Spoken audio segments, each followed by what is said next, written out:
Hello guys, welcome back to my channel. Polytechnic सफ़र में आप लोगों का स्वागत है। तो आज मैं लेकर आया हूं पॉलिटेक्निक एंट्रेंस एग्जाम के लिए फिजिक्स का मोस्ट इम्पॉर्टेंट वीडियो। और ये मोस्ट इम्पॉर्टेंट वीडियो इसलिए है क्योंकि इसमें मैं आप लोगों को मोस्ट इम्पॉर्टेंट क्वेश्चंस कराने वाला हूं, जो कि आपके एग्जाम में कई बार क्वेश्चंस ये पूछा गया है। ठीक है, तो चलिए आपका ज़्यादा समय नहीं बर्बाद करता हूं, मैं लेकर चलता हूं टॉपिक पर। तो सबसे पहला क्वेश्चन यहाँ पर आ गया है आपके सामने।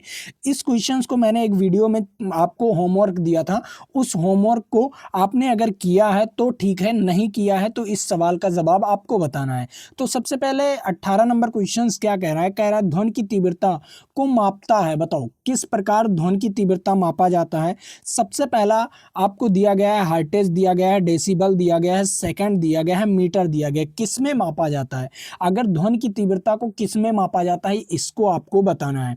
तो सबसे पहले ध्वनि की तीव्रता को मापा जाता है डेसिबल द्वारा। किसके द्वारा? डेसिबल द्वारा ध्वनि की तीव्रता को मापा जाता है। इसका राइट आंसर हो जाएगा बी वाला ऑप्शन इज राइट आंसर। ठीक है, चलो अगला क्वेश्चन। इस क्वेश्चन का जवाब आपको बताना है। देखो 19 नंबर क्वेश्चन क्या कह रहा है? कह रहा है सरल लोलक में जब विस्थापन और आयाम जो होता है वो बराबर हों तब गतिज ऊर्जा क्या होगी। सबसे पहले ये बताओ, विस्थापन और आयाम बराबर कब होगा ये बताओ। सबसे पहले मान लीजिए कोई लोलक है, ये रहा लोलक। ठीक है, ये रहा लोलक। और जब यहाँ पर देखो, यहाँ पर क्या होगा? यहाँ पर आयाम क्या होगा?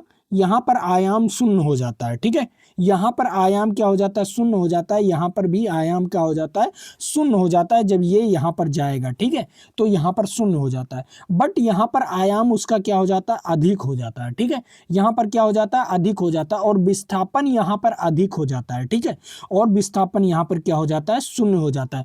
तो ये बताओ, अगर आयाम और विस्थापन दोनों दोनों क्या हो जाए, दोनों क्या हो जाए कि बराबर हो जाए। ठीक है, दोनों जब बराबर होगा तब उसकी गतिज ऊर्जा क्या होगी? गतिज ऊर्जा दोनों कब बराबर होगा? विस्थापन और आयाम जो होगा वो बराबर कब होगा? जब विस्थापन जीरो होगा। जब विस्थापन क्या होगा? जीरो होगा, तब दोनों बराबर होंगे। ठीक है, तब दोनों बराबर होंगे। तो गति जब विस्थापन जीरो है, मान लीजिए विस्थापन जीरो है, तो गतिज ऊर्जा का फार्मूला क्या होता है? गतिज ऊर्जा का फार्मूला तो होता है हाफ एम बी स्क्वायर। ठीक है, हाफ एम बी स्क्वायर। अब देखो इसमें बी आता है, क्या आता है? बी मतलब वेग आता है। और वेग का फार्मूला क्या होता है?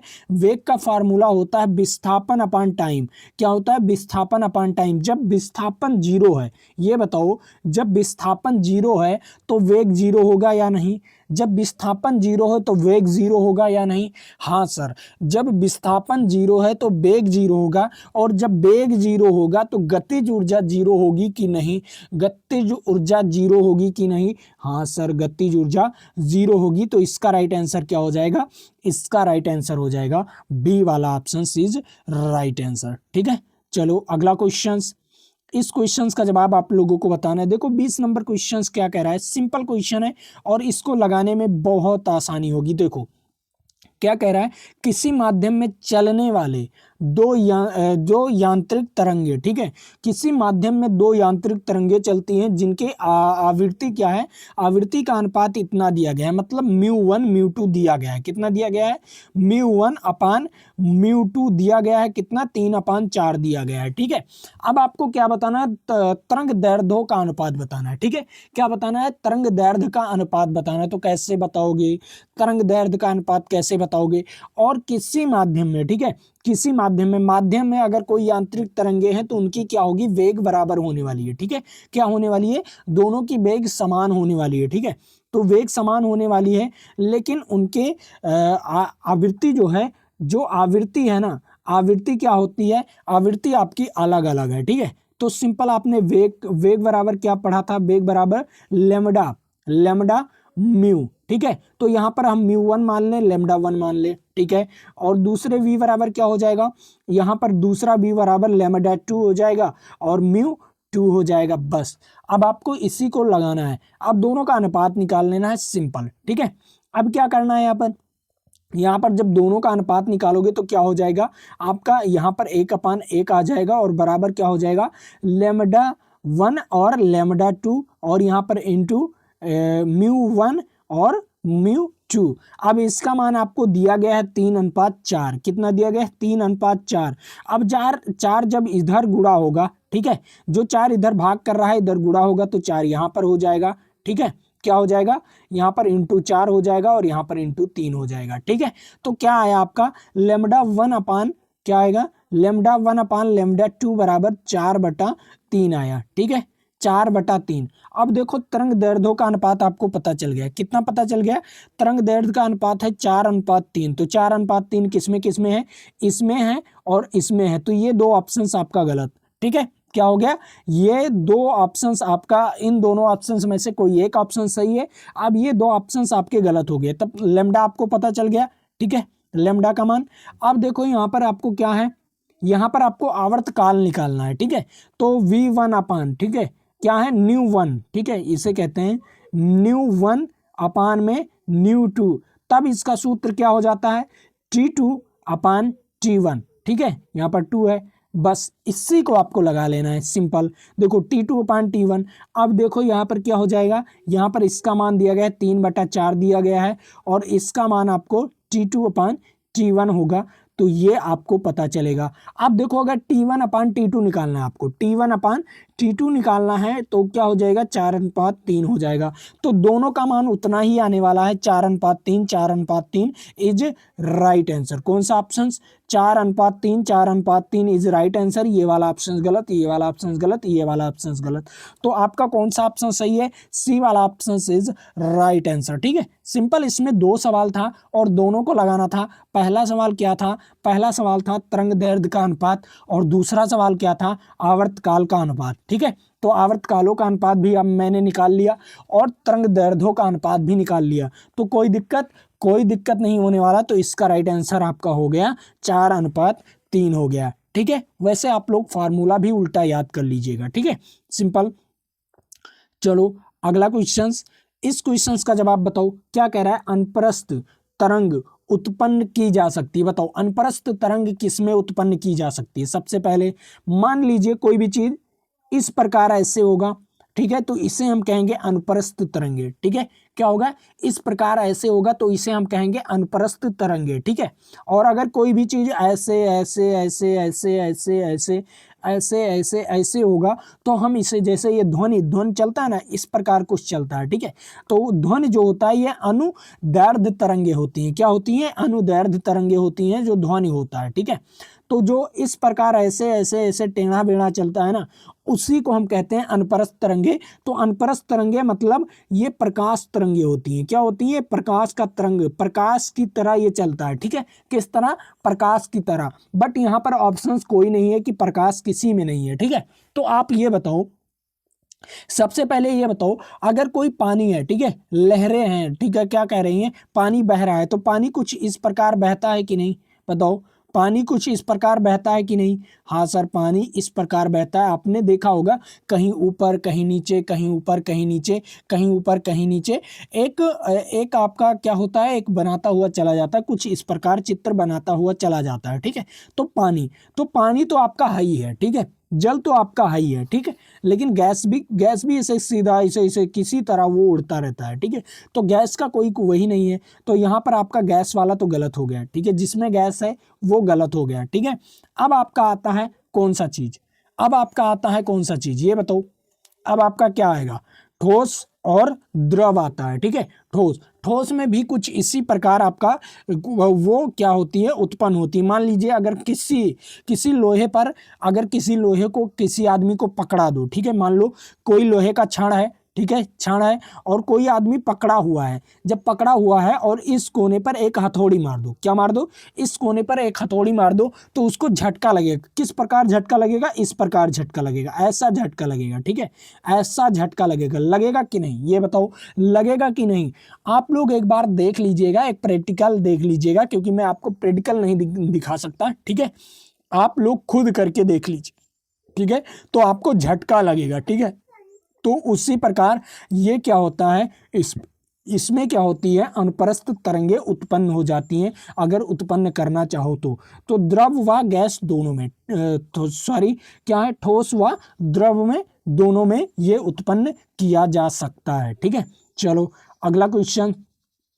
इस क्वेश्चन का जवाब आप लोग बताइए। क्या कह रहे हैं, दो वस्तुओं में ऊष्मा का प्रवाह निर्भर करता है। बताओ कोई दो वस्तु है, उसमें ऊष्मा का प्रवाह कब निर्भर करेगा, उन दोनों के द्रव्यमानों पर, या उसमें ऊष्मा का मात्रा पर, या उनके तापांतर पर। बताओ उनके तापांतर पर करेगा, या उनके ऊष्मा की मात्रा पर करेगा, या उनके द्रव्यमानों पर करेगा। सबसे चीज जो उनका ऊष्मा प्रवाह होता है, ठीक है, जो ऊष्मा प्रवाह होता है उनके तापांतर पर करेगा। ठीक है, किस प्रकार, मान लीजिए कोई 90 डिग्री सेल्सियस है पानी का, ठीक है, कोई पानी है वो 90 डिग्री सेल्सियस गर्म है, ठीक है, क्या है 90 डिग्री, और कोई पानी है वो 0 डिग्री सेल्सियस गर्म है। तो अगर इन दोनों को मिला दोगे तो ये क्या हो जाएगा, 45 डिग्री सेल्सियस। एक जो पानी मिलेगा, जो दोनों पानी मिलकर एक पानी जो बनाएगा, उसका डिग्री सेल्सियस कितना होगा, 45 डिग्री सेल्सियस होगा। तो इसी को कहते हैं तापांतर पर निर्भर करता है। इसका क्या हो जाएगा, जो ऊष्मा प्रवाह होता है वो किस पर निर्भर करेगा, वो तापांतर पर निर्भर करेगा। ठीक है, आप लोग सूत्र भी देख सकते हो, Q बराबर क्या होता है, एम सी डेल्टा टी। किस पर निर्भर करेगा, ये डेल्टा टी मतलब ताप के अंतर पर। ठीक है, ताप के अंतर पर डेल्टा टी, डेल्टा टी का मतलब ताप में अंतर। ठीक है, जो ताप में अंतर आएगा वही ऊष्मा को प्रवाहित करेगा। ठीक है, ठीक है, ये चीजें आपको पता चल गया, मैंने सूत्र के हिसाब से भी बता दिया और मैंने आपको एग्जाम्पल के तौर पर भी बता दिया। ठीक है, चलो अगला क्वेश्चन। इस क्वेश्चन का जवाब आप लोगों को देना है। देखो 23 नंबर क्वेश्चन एकदम सिंपल क्वेश्चन है जो सभी बच्चे लगा सकते हैं। देखो क्या कह रहा है, हिम हिम मिश्रण का ताप जो केल्विन पैमाने पर इतना है। ठीक है, हिम क्या होता है, क्या होता है, बर्फ। बर्फ जो होता है ना वो हिम मिश्रण है, मिश्रण है, कोई हिम का मिश्रण है, मतलब जल में कोई मिश्रण मिला दिया, या कोई चीज पी रहे हो जैसे कोल्ड ड्रिंक है, कोल्ड ड्रिंक में आपने क्या मिला दिया, हिम, मतलब आपने बर्फ मिला दिया। ठीक है, क्या मिला दिए, बर्फ मिला दिए। तो हिम मिश्रण का केल्विन पैमाने पर मान इतना है, तो सेल्सियस पैमाने पर मान कितना होगा। तो मैं आपको एक सूत्र बताता हूं, उन सूत्र को आपको आराम से याद कर लेना है। सबसे पहला सूत्र आता है C/5। क्या होता है, C/5, उसके बाद बराबर। ठीक है, क्या आएगा, बराबर, ये हो गया फ़ारेनहाइट। ठीक है, फ़ारेनहाइट -32। ठीक है, और अपान में 9। उसके बाद आपका आता है एक और नया सूत्र, बराबर, ये सभी बराबर होते हैं। अब यहाँ पर केल्विन -273, कितना होता है, -273, और अपान में 5। अब देखो आपको किस में बदलना है, केल्विन टू सेल्सियस में। किस में, केल्विन टू सेल्सियस में। तो ये दो सूत्र बराबर कर दो। अगर आपको सेल्सियस टू फ़ारेनहाइट में बदलना है तो ये दो सूत्र बराबर कर दो। सिर्फ आपको सूत्र याद होना चाहिए, एकदम सूत्र, एकदम करेक्टली सूत्र याद होना चाहिए, इसमें कोई दिक्कत नहीं होना चाहिए। ये सूत्र आपके लिए बहुत ही इंपॉर्टेंट होने वाला है, अभी आगे चल के इसका सवाल भी देखोगे। ठीक है, तो सबसे पहला सूत्र क्या हो जाएगा, C/5 बराबर क्या हो जाएगा, K -273 अपान में 5। तो 5 से 5 कैंसिल हो जाएगा, तब आपका बचेगा कितना, C बराबर बचेगा K -273। आपको केल्विन पैमाने का मान दिया गया है 240। कितना दिया गया है, केल्विन पैमाने का मान दिया गया है 240। तो 240 माइनस 273, तो कितना बचेगा, 33। तो C बराबर कितना आएगा, -33 डिग्री सेल्सियस। कितना आएगा, -33 degree Celsius. B is right answer. इसी प्रकार आपको निकालना है। ठीक है, मैंने आपको सूत्र बताया तुरंत, कोई ज्यादा बड़ा सवाल नहीं था। आपका कंसेप्ट, आपका माइंड एकदम सवाल और प्लस आपका फार्मूला पर होना चाहिए। सवाल और फार्मूले पर अगर आपका माइंड रहेगा ना तो आपका एक भी सवाल गलत नहीं जाने वाला। ठीक है, चलो अगला क्वेश्चन। इस क्वेश्चन का जवाब बताना है। 24 नंबर क्वेश्चन क्या कह रहा है, सिंपल क्वेश्चन है और इसका जवाब तो सभी बच्चे बता सकते हैं। देखो क्या कह रहा है, दो वस्तुओं का ताप में अंतर इतना है तो सेल्सियस में यह अंतर होगा। बताओ अगर दो वस्तुओं का ताप में अंतर इतना है तो सेल्सियस में अंतर कितना होगा, बताओ। सेल्सियस में अंतर, तो एक सूत्र आपको बता दूं। सबसे पहले डेल्टा C/5 हो जाएगा और यहाँ पर डेल्टा F/9, ये नवा सूत्र हो गया। ठीक है, ये नवा सूत्र, इसका न्यू सूत्र है ये। ठीक है, ये न्यू सूत्र है, ये न्यू सूत्र याद कर लीजिए, ये सूत्र इस सवाल में लगने वाला है। ठीक है, सिंपल इस सवाल में लगने वाला है ये सूत्र। ठीक है, अब देखो आपको सेल्सियस पैमाने में दिया गया है या दो वस्तुओं का क्या दिया गया है, दो वस्तुओं का तापांतर कितना दिया गया है, तापांतर इतना दिया गया है, तो सेल्सियस में अंतर कितना होगा, तो तापांतर मतलब फ़ारेनहाइट आपको दिया गया है। ठीक है, कितना दिया गया है, फ़ारेनहाइट आपको दिया गया है, तो फ़ारेनहाइट का मान आपको दिया गया है, तो देखो डेल्टा C/5 हो जाएगा बराबर फ़ारेनहाइट का मान 45 दिया गया है, और उसके बाद 9 पचे 45 तो 5 आ गया, तो डेल्टा C बराबर कितना आ जाएगा, 5 गुणे 5 25 सेल्सियस कितना आ जाएगा, मतलब उनके सेल्सियस में अंतर कितना आ जाएगा, 25 सेल्सियस इज राइट आंसर। ठीक है, बी वाला ऑप्शन इज राइट आंसर। इसका राइट आंसर बहुत ही आसान था और आप लोग लगा भी सकते थे, और ऐसे क्वेश्चंस आपको लगाने में कोई दिक्कत नहीं आना चाहिए, क्योंकि मैंने आपको ऑलरेडी पहले ही सूत्र बता दिया हूं, उसके बाद लगाना आपको है। ठीक है, चलो अगले क्वेश्चंस पर चलते हैं। इस क्वेश्चंस का जवाब बताइए आप लोग, इस क्वेश्चंस का जवाब। अब आपका आता है 25 नंबर क्वेश्चन। अब ये 25 नंबर क्वेश्चंस आपके लिए, मैंने इस क्वेश्चंस को कई बार कराया है और मैंने इस क्वेश्चंस को थ्योरी में भी पढ़ाया है, एक एक पॉइंट लेकर मैंने पढ़ाया है थ्योरी में। अगर आपने थ्योरी में नहीं पढ़ा है, लक्ष्य बैच वाले थ्योरी में नहीं पढ़ा है, जो कि मैंने यूट्यूब पर भी फ्री में दे दिया हूँ वीडियो, और प्लस हमारे ऐप वाले बच्चे भी इस वीडियो को देख रहे होंगे। ठीक है, तो देखो यहाँ पर मैं आप लोगों को बता रहा हूँ क्या कह रहा है, जो 25 नंबर क्वेश्चन है, इस क्वेश्चन का जवाब सभी बच्चे बताएंगे, क्योंकि मैं इसे थ्योरी में भी पढ़ा चुका हूं। अगर आपने नहीं देखा है तो जाकर देख लो, नीचे डिस्क्रिप्शन बॉक्स में फिजिक्स का प्लेलिस्ट का लिंक दिया होगा, वहां से जाकर आप लोग पूरा वीडियोस देख सकते हो, लक्ष्य बैच का पूरा वीडियोस देख सकते हो, कोई पेड कोर्सेस नहीं है। ठीक है, तो जाओ उस वीडियो को देखो जो मैंने चैप्टर वाइज पढ़ाया है, उसमें मैंने ऊष्मा वाला जो लेसन पढ़ाया है ना, उसमें मैंने एक एक पॉइंट बताया है। अगर उस पॉइंट को आपने नहीं पढ़ा है तो अभी जाकर पढ़ लो। ठीक है, अब देखो यहाँ पर क्या कह रहा है,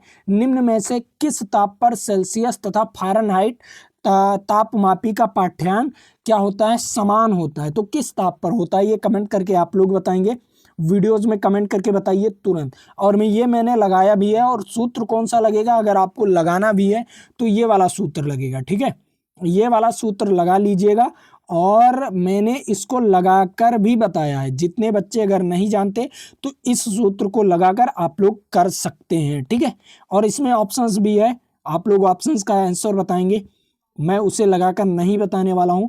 अब देखो यहाँ पर 26 नंबर क्वेश्चंस, 26 नंबर क्वेश्चंस भी आप लोगों के लिए इंपॉर्टेंट है, क्योंकि इसमें पूछ लिया है ना, रेखीय प्रसार गुणांक आपको दे दिया गया है, मतलब अल्फा का मान आपको दे दिया गया है। ठीक है, और पूछा क्या है, आपको एल का मान पूछा है, बट आपको डेल्टा एल का मान दे दिया गया है, और आपको डेल्टा टी का मान भी दे दिया गया है। ठीक है, ये तीन चीजें आपको दे दिया गया है, और पूछा आपको क्या है बताओ, आपसे पूछा क्या गया है, एल का मान। तो एल का मान कैसे निकालोगे, सबसे पहला चीज आपको ये पता होना चाहिए क्या क्या चीज है। सबसे पहले आपका अल्फा का मान दिया गया है, अल्फा का मान दिया गया है 1.9 गुणे 10। ठीक है, और उसके बाद आपको डेल्टा एल का मान दिया गया है 0.70। ठीक है, उसके बाद आपको डेल्टा टी का मान दिया गया है 70 सेल्सियस। ठीक है, कितना, इतना सेल्सियस। ठीक है, अब आपको क्या करना है, आपको एक सूत्र लगाना है एल बराबर। ठीक है, कौन सा सूत्र लगाना है, एल बराबर, यहाँ पर हो जाएगा अल्फा डेल्टा एल। ठीक है, और उसके बाद डेल्टा टी, इन तीनों को गुणा कर देना है, और आराम से गुणा करना है। ठीक है, और एक चीज ध्यान में रखिएगा, जो सेल्सियस है इसे केल्विन में कन्वर्ट कर लीजिएगा। ठीक है, जो सेल्सियस है ना, इसको केल्विन में कन्वर्ट कर लीजिएगा, बस आपको कुछ नहीं करना है। सेल्सियस है तो केल्विन में कन्वर्ट करने के लिए आपको 273 इसमें जोड़ देना है। ठीक है, क्या करना है, 70 में 273 जोड़ देना है, बस वही आंसर हो जाएगा आपका केल्विन में। ठीक है, अब इसी का मान रखकर, ये सभी मान रखकर आपको गुना कर लेना है, जो ऑप्शंस होगा वो ऑप्शंस आप लोग टिक कर दीजिएगा। ठीक है, मैंने आपको सूत्र बता दिया, जो सूत्र सभी बच्चों को नहीं मालूम था उस सूत्र को मैंने यहाँ पर बता दिया। अब आपको लगाने की गारंटी आपका है, गुणा करने की गारंटी आपका है, मेरा नहीं है। ठीक है, चलो अगला क्वेश्चन, अगले क्वेश्चंस पर चलते हैं। इस क्वेश्चंस का जवाब बताओ सभी बच्चे। क्या कह रहा है ये क्वेश्चंस कह रहा है 27 नंबर, कह रहा है एक पिंड का तापमान सेल्सियस और फ़ारेनहाइट थर्मामीटर द्वारा मापा गया, और फ़ारेनहाइट और क्या कह रहा है, थर्मामीटर द्वारा मापा गया तापमान होगा। बताओ यहाँ पर क्या कह रहा है एक पिंड का तापमान सेल्सियस तथा फ़ारेनहाइट थर्मामीटर द्वारा मापा गया है। ठीक है, अब फ़ारेनहाइट थर्मामीटर द्वारा मापा गया ताप होगा, बताओ कैसा होगा। अगर अगर फ़ारेनहाइट जो सेल्सियस तथा फ़ारेनहाइट के थर्मामीटर द्वारा मापा गया था। ठीक है,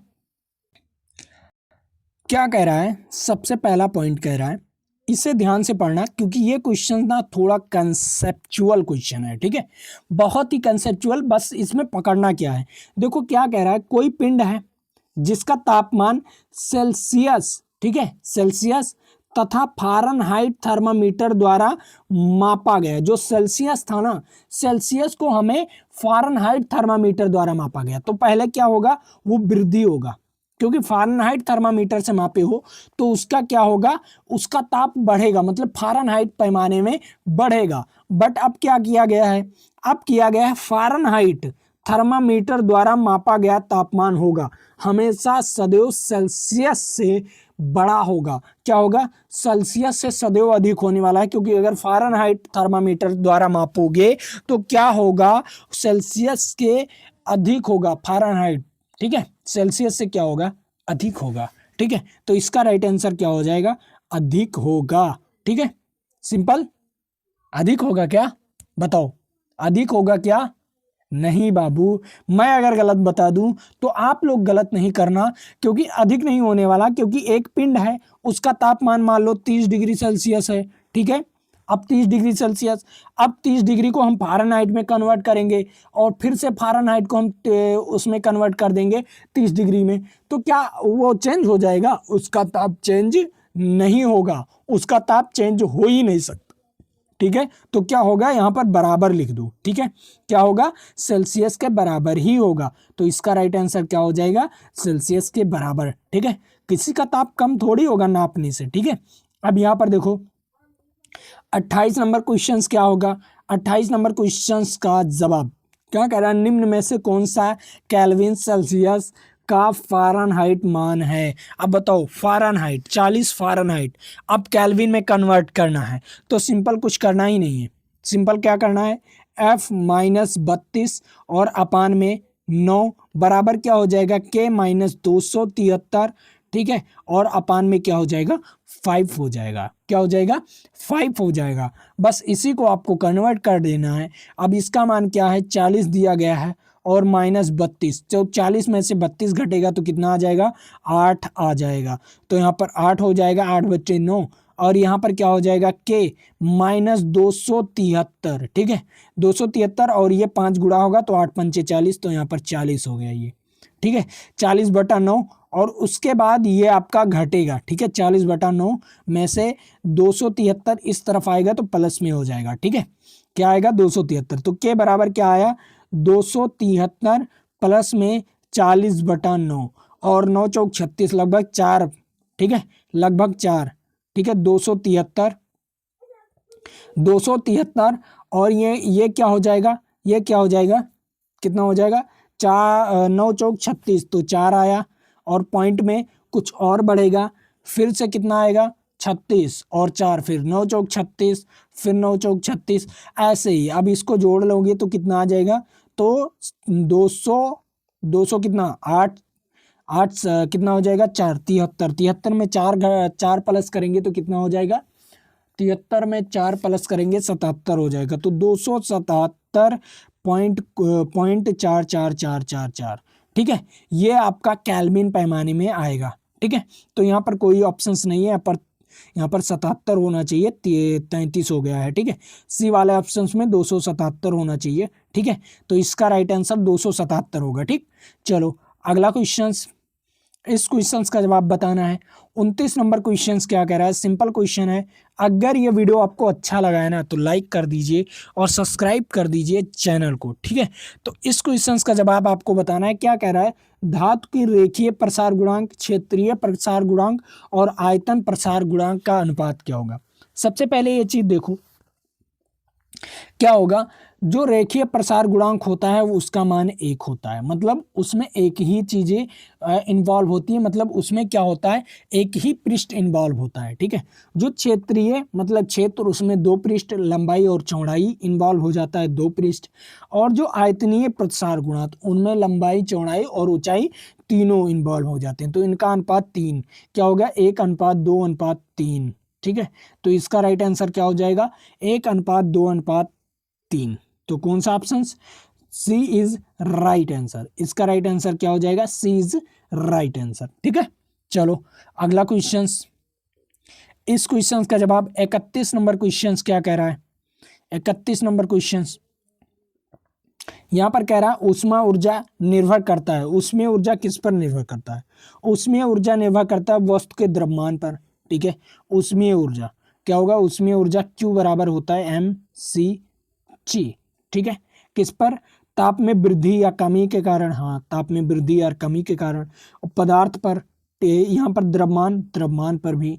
और वस्तु के पदार्थ की या प्रकृति पर, हाँ क्योंकि ऊष्मा किसी में जल्दी मतलब लोहा जल्दी पिघल जाता है, टंगस्टन जल्दी नहीं पिघलता। लोहा लगभग 600 डिग्री सेल्सियस पर पिघल जाता है, ठीक है। लेकिन टंगस्टन लगभग 3200 डिग्री सेल्सियस, उसे अगर गर्मी दोगे तब कहीं जाकर वो पिघलता है। तो जो प्रकृति होती है, जो मतलब जो धातु की प्रकृति होती है, उस पर भी निर्भर करता है, ठीक है। तो मतलब इन तीनों पर निर्भर करता है। तो इसका राइट आंसर क्या हो जाएगा, इसका राइट आंसर होने वाला है इन सभी, ठीक है, इन सभी पर, ठीक है। चलो अगला क्वेश्चन। इस क्वेश्चन का जवाब क्या कह रहा है, ये क्वेश्चन कह रहा है, यहां पर कह रहा है एक वस्तु की 2 वस्तुएं, ठीक है। कोई है, एक धातु की 2 वस्तुएं, ठीक है। क्या कह रहा है, एक धातु की 2 वस्तुएं की ऊष्माधारिता इतना है तो उनके द्रव्यमानों का अनुपात क्या होगा। ऊष्माधारिता होता क्या है, बताओ। ऊष्माधारिता होता क्या है, ऊष्माधारिता, ऊष्माधारिता। अब यहाँ पर आपसे पूछा है ऊष्माधारिता, तो ऊष्माधारिता आपको यहाँ पर देखो, Q बराबर क्या होता है, mc और डेल्टा T। ये आपका क्या होता है, ये आपका ऊष्मा होता है और ये आपका ऊष्माधारिता होता है C, ठीक है। तो आपको क्या करना है, Q/m डेल्टा T। तो C बराबर क्या होगा, Q/m डेल्टा T, ठीक है। ये आपका हो गया। अब आपको बताना क्या है, अब इसमें आपको बताना क्या है, जो C है ना, जो C है वो किसके, द्रव्यमान के व्युत्क्रमानुपाती होता है। क्या होता है, द्रव्यमान के व्युत्क्रमानुपाती होता है। जो C होता है वो द्रव्यमान के व्युत्क्रमानुपाती होता है। अब ये चीज आपको पता चला। अब जो C होता है वो अगर द्रव्यमान के व्युत्क्रमानुपाती होता है तो ये बताओ क्या M उल्टा होगा, होगा। तो यहाँ पर M1, ठीक है, C1 M1, ठीक है, C2 M2, कोई दिक्कत, कोई दिक्कत नहीं। अब इन दोनों का अनुपात निकालोगे तो ये ऊपर चला जाएगा। तो C1 C2 बराबर क्या हो जाएगा, M2 M1। अब देखो यहाँ पर C1 और C2 का मान दिया गया है 3:4 दिया गया है। तो M2/M1। अब आपको क्या करना है, M1 ऊपर होना चाहिए और M2 नीचे होना चाहिए, सिंपल। तो M1 क्या हो जाएगा, M1 M2 बराबर क्या हो जाएगा, क्या हो जाएगा ये तो बताओ, क्या हो जाएगा। यहाँ पर हो जाएगा 3:4, ठीक है। क्या हो जाएगा, 3:4। यहाँ पर क्या आया था, C1/C2 बराबर क्या आया था, M2/M1। अब ये आया था 3:4 दिया गया था, तो M2/M1। अब इसको उल्टा करोगे तो M1/M2 हो जाएगा। तो ये बचेगा क्या, 3:4, ठीक है। ये तो 3:4 नहीं, उल्टा होगा, 4:3 होगा, ठीक है। क्योंकि उल्टा करना है ना, इसको 4 को ऊपर करना है, 3 को नीचे करना है। तो 4:3 इज राइट आंसर। कौन सा ऑप्शन, सी वाला ऑप्शन इज राइट आंसर, ठीक है। चलो अगला क्वेश्चन। इस क्वेश्चन का जवाब आप लोगों को बताना है। बहुत ही अच्छा खासा क्वेश्चन है। यहाँ पर क्या कह रहा है, ऊष्माधारिता, ऊष्माधारिता का मैंने सूत्र आपको बता दिया है। उसका सूत्र क्या होगा बताओ, विशिष्ट ऊष्मा अपान एम, ठीक है, यही होता है सी बराबर, ये होता ना। और यहाँ पर अगर टेम्परेचर 1 डिग्री सेल्सियस हो जाए तो कोई दिक्कत नहीं, यहाँ पर टेम्परेचर का मान 1 मान लिया है बस, और कुछ नहीं, यहाँ पर क्यू अपान एम हो जाता है, ठीक है। तो क्यू अपान एम क्या होगा, विशिष्ट ऊष्मा अपान द्रव्यमान, विशिष्ट ऊष्मा अपान द्रव्यमान। तो इसका राइट आंसर हो जाएगा डी वाला ऑप्शन, ठीक है। क्या हो जाएगा, डी वाला ऑप्शन इज राइट आंसर। अगला क्वेश्चन, इस क्वेश्चन का जवाब बताओ।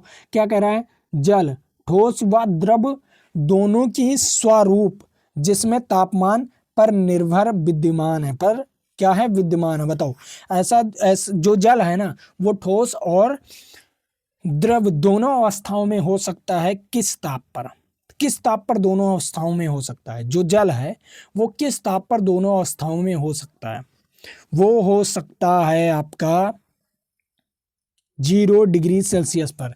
इसमें वो बर्फ भी होता है, ठीक है, बर्फ भी हो सकता है, और इसमें ये जल के रूप में भी हो सकता है, ठीक है, दो रूप में इसका हो सकता है 0 डिग्री सेल्सियस पर, ठीक है। इसका right answer B is right answer, ठीक है।